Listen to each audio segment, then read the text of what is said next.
KD Action News. We're your source for the latest weather and news in Chicago and around Chicago. I'm Masha. And I'm Meredith. We have lots of news to bring to you tonight. Let's get right into today's headlines. 4 police officers are recovering this evening after being injured from saving a family from a burning building. It happened earlier this evening in the city's Garfield Park neighborhood near West Congress Parkway and Springfield Avenue. Officers noticed smoke while patrolling. Upon investigating, they found one family to be still inside.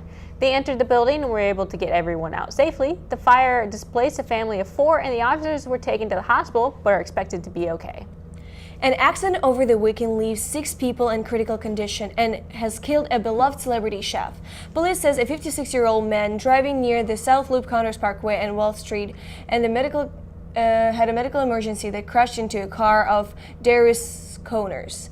Darius was a local celebrity chef on his way into work to cook for one of his A-list clients. It happened Saturday afternoon. That crash led to a chain reaction that caused a 9-car pileup. The 56-year-old driver that caused the accident is okay. However, his wife was taken to the emergency room.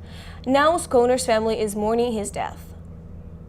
Just days after being released from jail, the 66-year-old woman known as Serial Stowaway was caught at O'Hare trying to board another flight. Marilyn Hartman is now being held without bond and will have to wear an electronic monitoring device. She faces charges of misdemeanor, criminal trespass of state land, and violation of bail bond. She is due in court again on Wednesday. In national news, a fight is breaking on Capitol Hill among Republicans over whether or not protect special counsel Robert Mueller from being fired by the president. You'll remember last week when news broke that President Trump wanted to fire Mueller as early as June, but was advised not to do so. Senator Lindsey Graham is proposing to check President Trump's power over the man leading the investigation into the Russian involvement in the national elections. House Majority Leader Kevin McCarthy says there is no need for it. Someone did get fired over the weekend. Senator Marco Rubio's chief of staff, Clint Reed, was let go effective immediately. Rubio traveled from Florida to D.C. to fire Reed.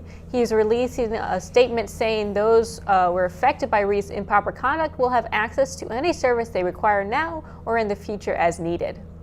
Before we have to go to break there, take a look at weather. We can remember that North American blizzard that hit us 8 years ago and the storm that traveled across the U.S. affecting over 100 million people that weekend. Chicago saw upwards of 2 feet of snow and blizzard condition with the wind over 60 miles per hour. That weekend, more than 1,300 flights were canceled as a near whiteout conditions hit the area.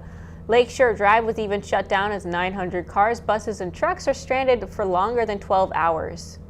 Well, we can promise you nothing similar is headed into town this week, but we do have some snow ahead of us. Today we are still pretty cold as we have temperatures in the mid-teens. We will see a high of 16 and a low of 7 tonight. Tomorrow we hold on to similar temperatures with a high of 20 during the day and going down of a low of 10 overnight. However, as we look at the rest of the week ahead, the temperatures dip pretty low as we make it over the weekend.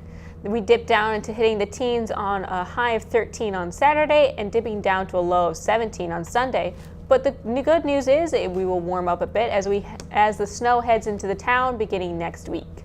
We still have a lot more ahead of TV ad news, including a look back on the major performances during the last night Grammys. We'll also take a look at some of the political surprises Jamie's Garden had in store.